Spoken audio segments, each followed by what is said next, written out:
Hey guys, and welcome back to another Smurlo Life video. Today we take a look at gathering in Albion Online. This is the second part of this guides. This time we're gonna focus on Redzone and Blackzone. In this video we're gonna talk about the two main ways of leveling gathering and the pros and cons of it. A quick look at the basic function of factions. We talk about Redzone and how to be efficient there. And last but not least, we talk about the Blackzone. As a gatherer in Albion Online, there's two ways you can level gathering. And as long you don't want to buy learning points, you need to decide how you want to do it, since learning points are limited. The first way is only focusing on one gathering profession first. If you do so, you get it faster to tier 8, but your other gather professions will not be high. That means you have to stick to specific biomes to make good profit. If you choose mining, you would stick to ice biomes as example. The second way is that you level all gathering professions at once. With this, you do not need to focus on any biomes, and you can roam around. Also for gathering in Mists and Ava Roads, this is way better, since all the resources are mixed in there. But you will of course need longer to reach higher tiers, because you're not really focusing one specific resource. In short, focusing on one resource is faster, quick money, but also limits you in the content you can do. Focusing on all resources is slower, but after a while more money, and you are not limited where you gather. Alright, let's talk real quick about faction now. This is not a faction guide, but it is helpful for gathering in Yellowstone, where I would always flag up, and for Redzone, where it depends on your playstyle. Alright, in every city there is a faction NPC. As you can see, I am standing in front of him. Here you can flag up for any of the towns, and everything you do now, also gathering, gives you faction points. Those you can spend here for chests that gives you combat fame, books and some money, or hearts that can use to craft capes or sell for a good amount of money. You can always reflag if you want so. Just on the top left, look at your character and click on that icon, so you will unflag. So you can always change that if you want so. Keep in mind that if you are flagged up and see people that are flagged for another faction, they can attack you now. This is important for Redzone, because you can lose your gear there if you die. With that being said, let's take a look at Redzone now. So in Redzone you need to decide how you want to farm. You can go with a gathering gear set or a PvP set. And also you have to decide if you want to flag up or not. For a basic gathering setup, I would recommend to have a good weapon to run away, like in this picture, a bloodletter. Miner boots, because they have the best sprint, and a Brazilian cape to make you purge immune. For mounts, go with an ox if you have really cheap gear, but if you have higher gear and tools, I would recommend a stag, a pig, or even a moose. Depends on how much gear you have. If someone attacks you, always remember to press your helmet ability first, so you are purge immune because of your Brazilian cape, and then after that use your boots. For a PvP setup, you have to decide on yourself what you want to wear. There's way too many options to list them all here in the guide. In the future I will also upload PvP videos, so maybe you can get more ideas from there.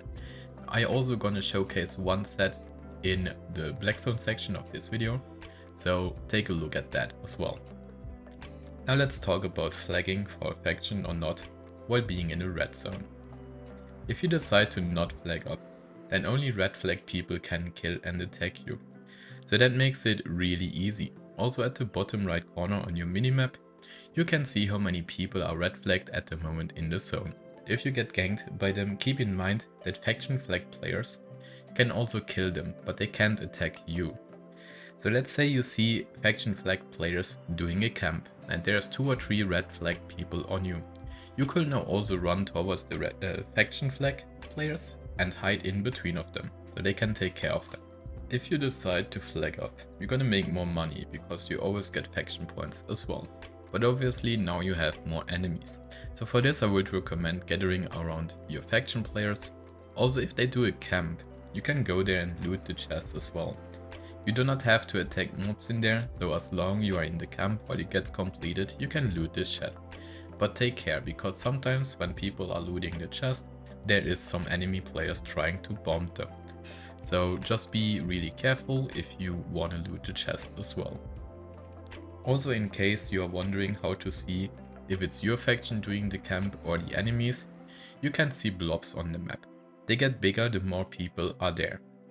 And it's really simple, the color represents the faction of the players.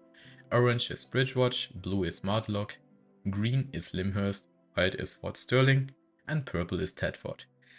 I would also recommend going into a big faction that does a lot of camps with randoms, so that way you can always run your players in the red zone and be more safe. Alright, now let's talk about Blackzone. So first of all, we talk about the benefits and cons of the Blackzone. The benefits are more fame for gathering in higher quality zones. You can see the quality here, and the more you are in the inner circle, the higher the quality is. Tier 8 gather resources in Tier 8 zones. More enchanted resources, since the persons are higher. You can check them out here if you open the map. If you got a guild with hideouts or terries, it makes the zones for you a lot more safe.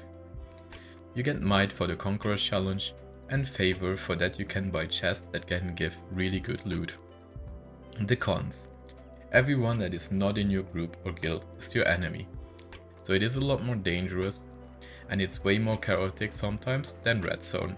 For the Blackzone, there is again the option to farm it in a gather set or a gank/PvP set. We showcase already the gathering set in the Redzone section of this video, so take a look there if needed.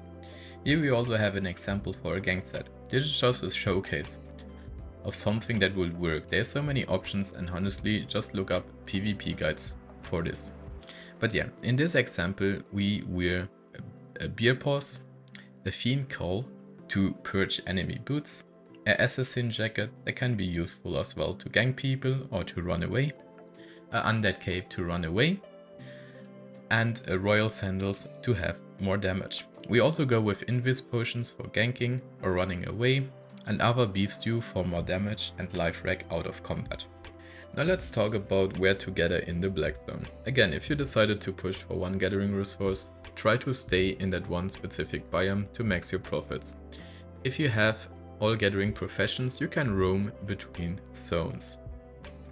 In my experience, being in the inner circle is normally more rewarding, but mostly all the good resources are taken, at least in the tier 7 or tier 8 zones. And it's way more dangerous. So if you want to farm higher resources, try high tier areas that don't have that much quality, but keep in mind this can change depending on what time you farm. So try all the zones, and by the time you will know what zones are busy at what time.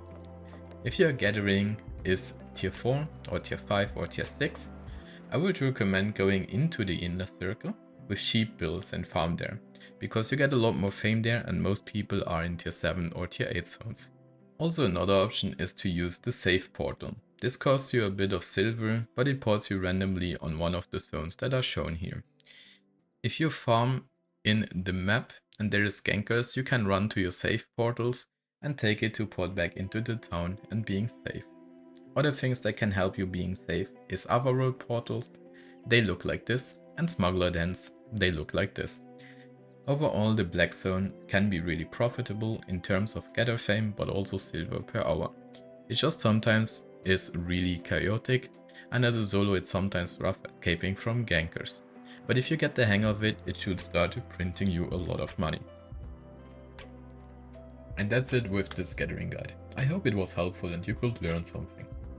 We're gonna go further with part 3 and part 4, where we're gonna talk about Mists and Ava Roads as well. As soon as they are ready, I will link them in the description below, so be ready for that. Thanks for watching.